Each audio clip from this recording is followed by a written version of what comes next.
Hello and welcome to Diverse and Inclusive Leaders, the podcast show where I interview the most inspirational, thought-provoking leaders of today and unearth their unique stories of diversity and inclusion to help inspire, educate and motivate others to make the world a better place.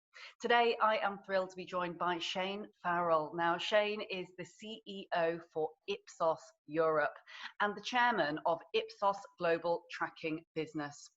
Shane has had a wealth of experience across a number of decades, from running and growing his own very successful business, F Squared Research, which had market research agencies in Europe, Russia, Poland, and the Ukraine, through to working for a globally recognized household name.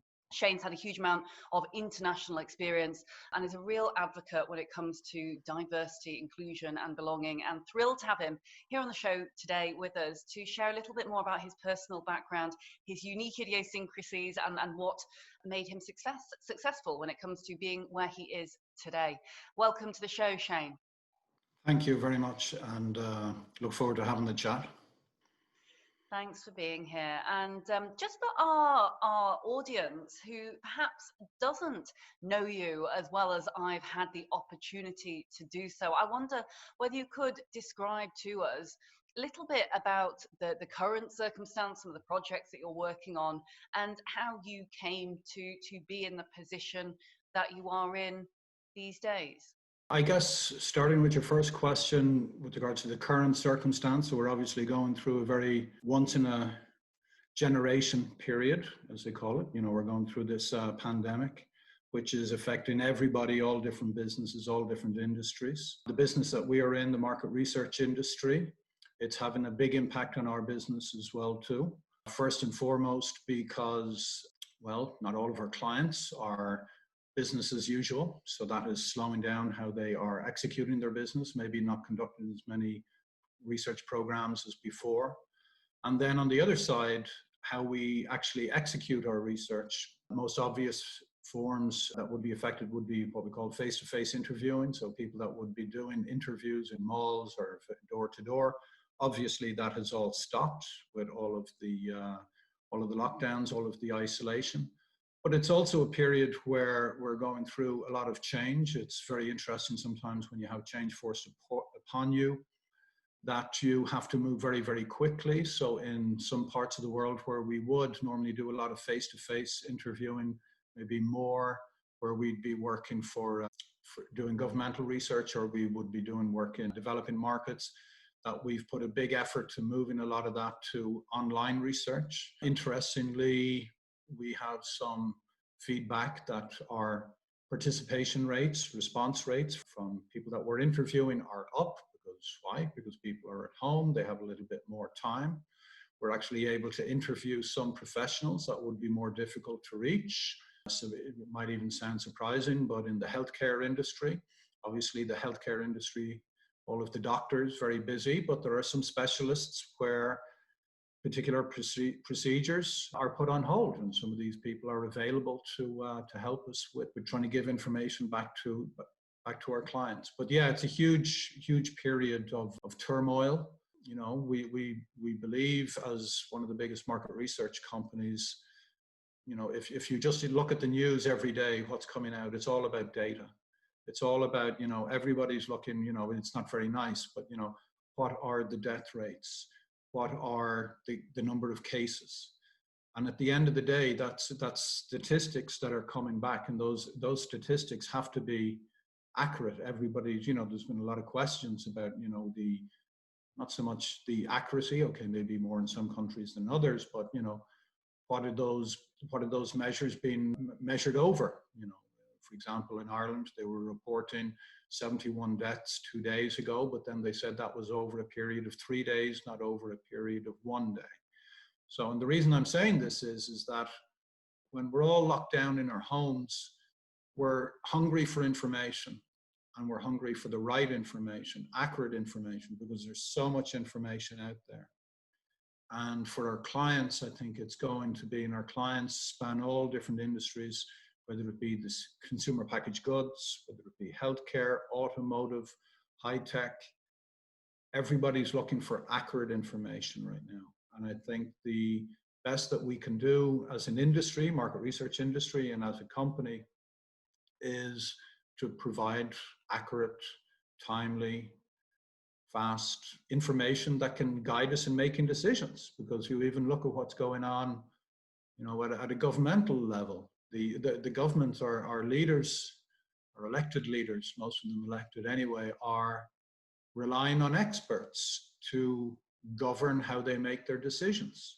You will see that, whether it be prime ministers or presidents or whatever, they're relying on experts in healthcare, in virus control, to help make probably some of the biggest decisions that are affecting, a generation.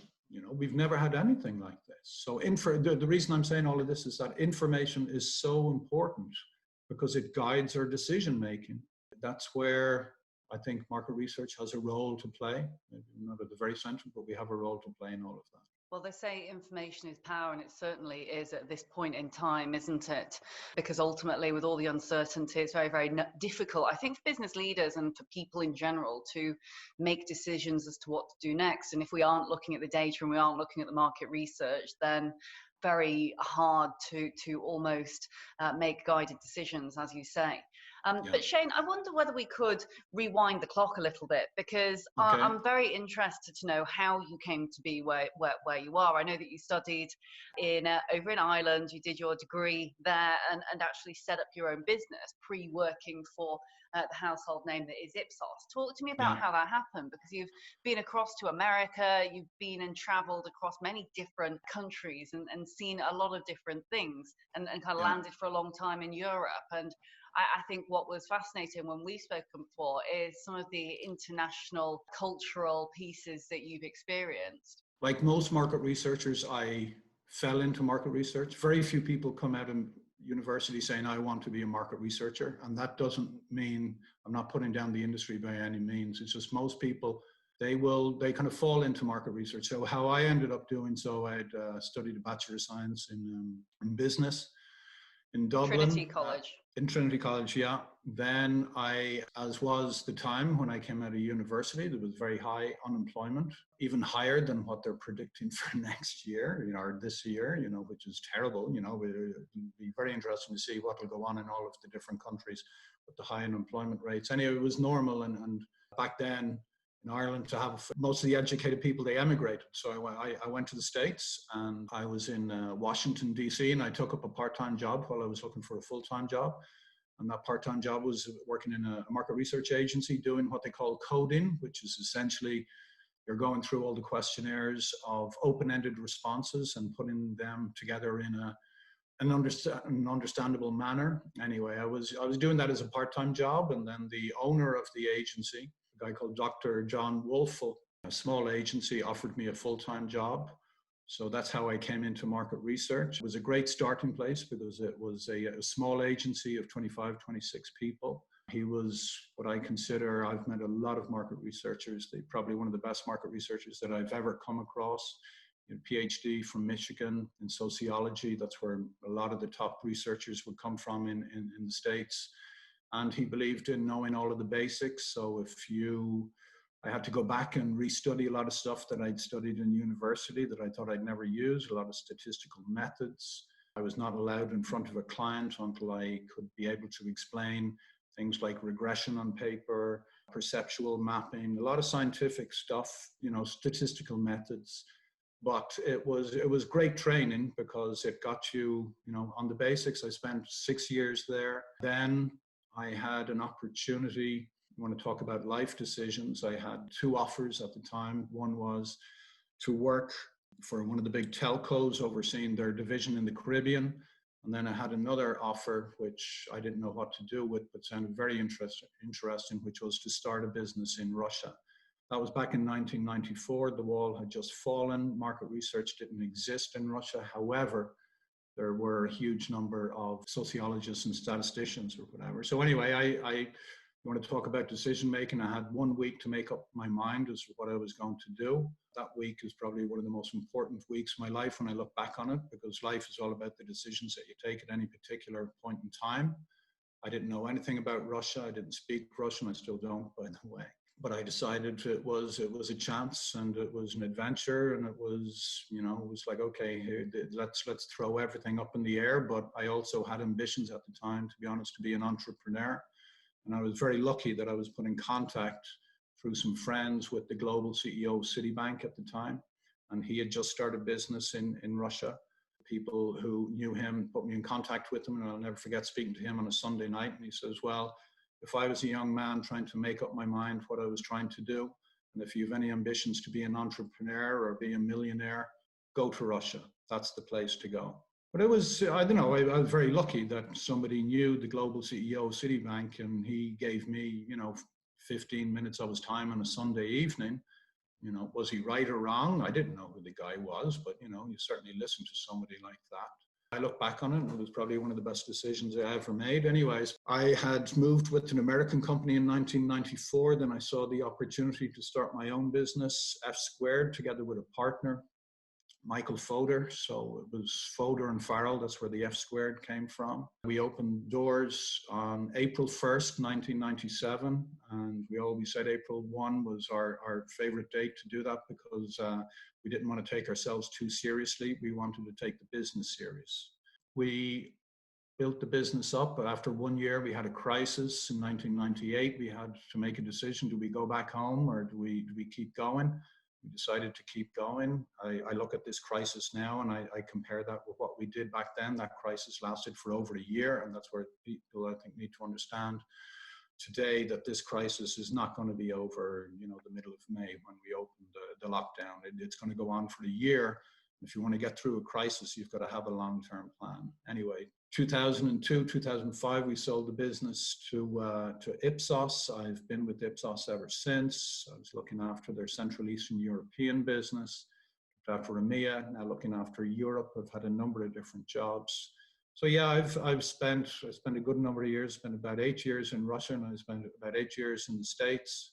That is such a fascinating story. And I think what's brilliant is you've demonstrated that power of connections. I say this to many execs and even aspiring leaders as well, is never underestimate the power of the network and the power of a conversation or a coffee. You never know where it will lead. And I know this is an exceptional example whereby it led off to great things, your own business, and then obviously selling that to Ipsos, which is just an amazing story, and I'm sure one that many people dream of, but it is really quite remarkable.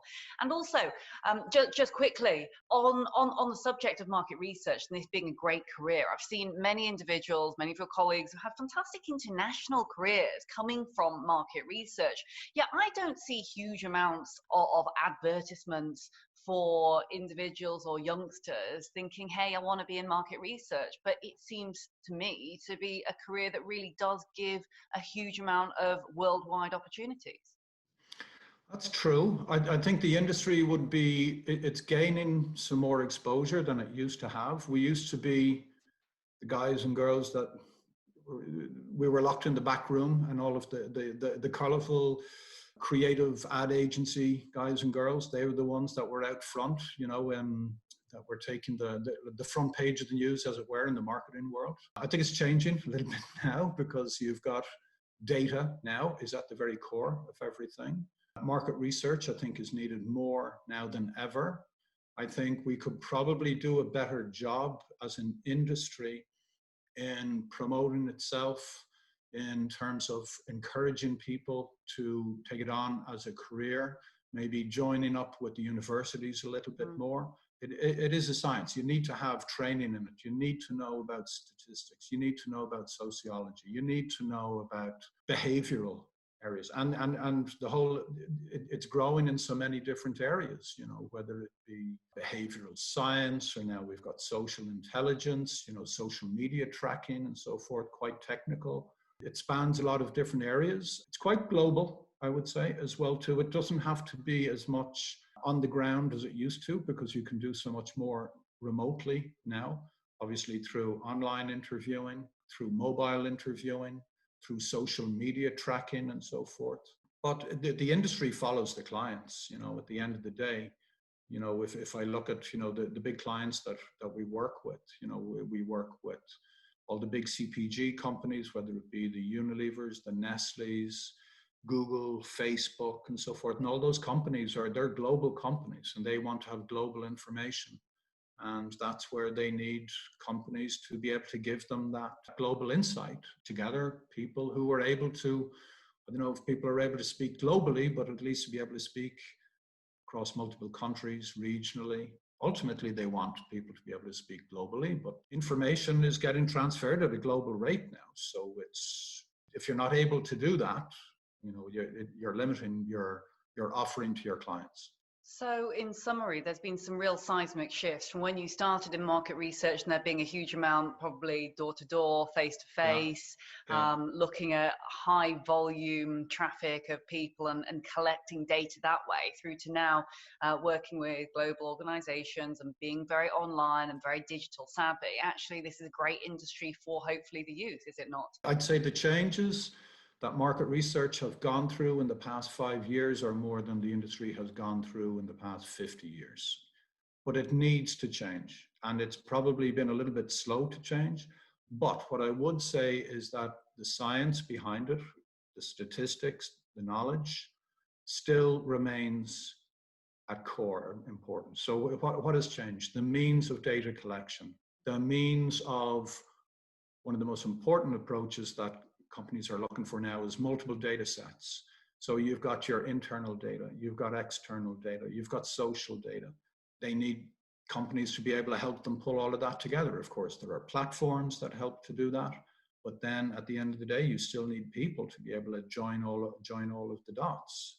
I know when we would work for companies like Google, who have more information than probably any company out there, they still, I think they come to companies like Ipsos for two reasons. One is that Google is founded on science, a couple of guys who are, data scientists at the end of the day, engineers, and they appreciate people who also have that knowledge, because you're not just born with it, you need to be educated in it.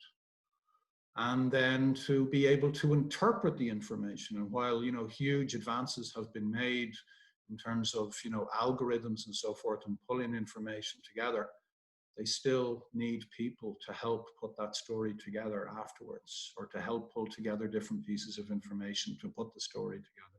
That makes absolute sense, and it's very intriguing. And for those who are listening in, if you're not a seasoned executive, but you're midway through your career or you're deciding what you want to do, nothing more than that summary there, absolutely says data science and algorithms, all that stuff is now, it's a lot sexier than it used to be. It should be a lot more attractive to the youth. So if you want to get in to market research or data capture, it's a great industry, an absolutely fascinating industry, as Shana said. And I just think, as you've mentioned there, Shana, it is one of the industries that we've seen such incredible seismic changes happening. And I think it will be the foundation on which our future is built on, ultimately. I hope. Yeah, no, there's still a lot more to go. I think the industry still, well, to give you an overview, lots of other industries are now entering into the market research industry. So you've got a lot of consulting companies that are coming in. Yes, indeed. You've got a lot of data-only companies that are entering, like platforms. The industry is going through a huge change in that it is being expanded because it's including all different areas, but it's also getting a lot more competitive. And then, let's face it, a lot of the traditional big spenders on market research the past number of years with the CPG companies, a lot of those companies were very challenged over the past 5 or 6 years, where their budgets were cut because they weren't saying they were not growing at maybe the same rate. 5, 6 years ago, everybody was going global and everybody was growing at a steady, 5-10% per annum. And then boom, the whole world changed, and companies suddenly were only growing at about maybe 3%. And there's a big difference between growing at 3 versus 5 to 10. And because of that, that cut back on some budgets. But then we have new companies, the likes of Google and Facebook, that, need huge amounts of help with their information as well too. And they're beginning to fill the void of maybe where some of the more traditional companies used to be at the forefront. Interesting. And before we run out of time, Shane, I Right. must ask, because I know that you're a real advocate of diversity and inclusion and belonging, and we've spoken before and ended up discussing gender diversity and cultural diversity. And I wonder whether you could talk to me very briefly before we get into the lightning round, just about some of the experiences that you've had when it comes to diverse teams and the benefits, I guess, of diverse teams, having worked a lot within Europe and the cultural differences within different areas of Europe and indeed Russia. You mentioned there it was just after everything that happened with the wall. I'd love to explore some of your cultural experiences over the time. Yeah, I think well, when we talk about diversity can mean a lot of different things. I know there's a push on within Ipsos, as there are across a number of different companies, obviously, to make sure that there's more of a gender balance, especially at the more senior level. If I look at the area that I oversee within Europe, Eastern Europe is actually a good role model for what we're doing there. A large number, if not the majority of our managers are female. Our country managers, our managing directors are female, and they are very successful businesses as well too. So they're not just average businesses. I'd say some of them are some of our highest performing businesses. They produce very high growth, they produce very high profits. How that came to be, I don't know, I'm not a historian, but I think if you look back over communist times, there was maybe more of an acceptance of females within the workforce. And then sadly, when the wall came down, it was very tough on the change in society. And I think maybe the females were the stronger of the two genders, and they were able to deal with those changes a little bit more than the males. And maybe also there's been a bit of a tradition of a higher percentage of females within our industry anyway. But if I look at our business in Russia, female managing director; Ukraine, female managing director; Poland, female managing director; Romania, female managing director. A lot of our big businesses across Eastern Europe. Not just in Eastern Europe, Western Europe as well too, in Norway, so forth. Okay, that's one side, maybe gender. But I don't know, we have, and especially during these times where we're all in contact with each other, be it through Zoom or Microsoft Teams or whatever. I don't know, I just get the feeling gender and nationality goes out the door. Nobody cares. At the end of the day, the most important thing is whether you can perform or not. Are you able to do the job? And the people, I don't think nationality is, certainly when you're dealing at a global level, certainly within Ipsos, is an important factor, and I think that's a great thing. The more that we can promote that, I think the better, and just to hold it up as here are businesses that are successful, and of course we should have equality, but it's not having equality for equality's sake. It's just the right thing to do, because half the world is equal genders or whatever, and why should it be skewed otherwise? And then I think in terms of international mobility as well too, I think it's important that it's based on what their success is, not what their nationality background is as well too. Indeed, and it could be a great spearhead for meritocracy, really, having this capability now where almost everyone can communicate digitally and online. And so those that are, taking parenting just as an example and flexible working, it makes it far more easier. So I think we could see some real great shifts in what you've said there when it comes to equality, and the fact that people are caring less, because frankly, if you're behind a screen or you're behind a laptop, and who really cares as long as the work is getting done? And hopefully the world starts to really see that those businesses who might have been in archaic ways of working that insist on being tied to a desk 9 to 5 is not necessary. And if we can survive through this time, then perhaps there can be some great changes in the future. Yeah. But Shane, just before we go, I'd love to just go into a very quick lightning round. I know that you're super busy and I am keeping you here. No, it's okay. But a couple of last questions that I had. I'm going to give you about 30 seconds to answer each, if that's okay, because I could talk to you forever and a day about culture. And I'll have to get you on another podcast now to talk about culture in Europe, because it's just so fascinating, that as a subject, and how geopolitics, all this kind of stuff. Anyhow, lightning round. 30 seconds per question. What does diversity and inclusion mean to you personally? That you go in with an open mind, and it's down to how successful the person performs the job. It's an open-mindedness, and then it's up to the individual to prove themselves. Indeed. And how about your secret to success, if there is one? Yeah, I'm not sure I'd consider myself a highly successful person. I don't know.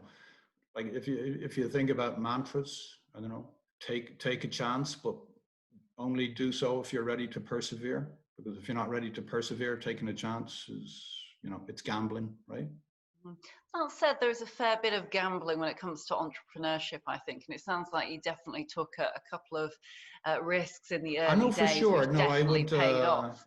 I know I would agree with that, but I think you got to be ready to persevere as well too, because okay, some people get lucky, but I guess it's just with hindsight. Like if you're going to take that chance with in mind that you're going to have to put in a lot of work, a lot of hard work behind it. And if that's what you want to do, then it comes down to, is this what you want to do? Then you'll happily persevere. Perseverance is very, very key skill to have.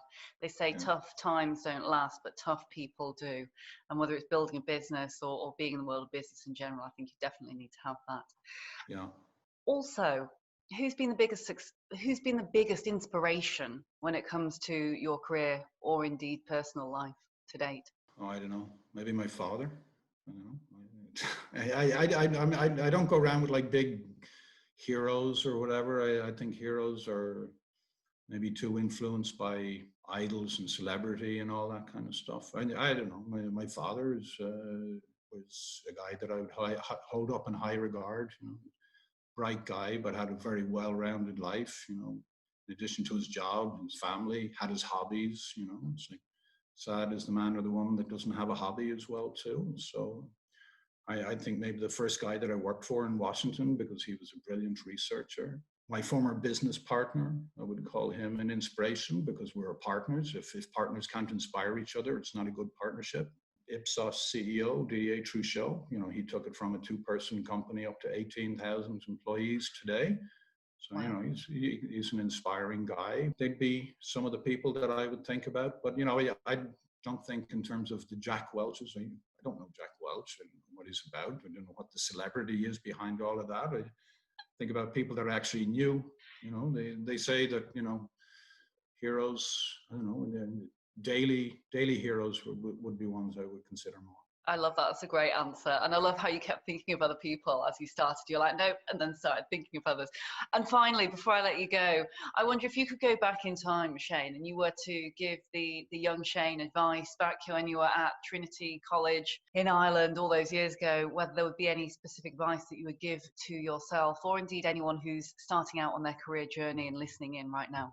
Don't be afraid to have confidence in yourself, I guess. It's very easy to look around and think everybody else knows it better or other people know better. So trust your gut, trust your, billions of years of evolution. When the hairs go up on the back of your neck, they go up for a reason, and to trust them, and then maybe to have confidence in that, that's not to second guess yourself too much, that it's not all going to go right. Things will go wrong as well too. But if it feels right and it's what you want to do, that's over 60% of it, I think. Thank you so much, Shane. It's been brilliant having you on the show. I really, really appreciate it, because I know that you don't do lots and lots of interviews like this. So I do appreciate you taking the time, honestly. It's been brilliant having you today. And I know there'll be many people who are listening in who are hopefully really enthused now when it comes to a career in market research. Thanks so much, Shane, for being here with us today. Lots of learning points there, and if you didn't catch them all, you can make sure that you can catch up online. We'll make sure all the show notes are there. Some of the key pieces for me were very much around the fact that the data and market research has been through a seismic shift when it comes to how we now operate in the global marketplace. And this is a really brilliant career for those that are perhaps going into fresh into their careers. Huge amount of opportunities that Shane has spoken through there. And also the fact that that diversity when it comes to gender parity is absolutely critical. Gender balance is a 50-50 or thereabouts split of the world's population, and so let's embrace and harness the fact that we are now in a very digital world and we are having the opportunity to connect now in a very different way. And so hopefully we can look to utilize this to broaden our teams and to really harness the power of diversity and inclusion. You've been listening to the Diverse and Inclusive Leaders podcast show. I'm Leila Mackenzie-Dellis, and we're with you every week. Check us out online at www.dalglobal.org. Thanks for listening. Thank you so much for watching the Diverse and Inclusive Leaders podcast. Please do feel free to hit the like button below, or if you'd like to receive future notifications, do ping the notification bell here at the side. If you're interested in the audio version only, you can find it on the following streaming platforms. Any extra info and descriptions will be in the links below. Look forward to seeing you soon.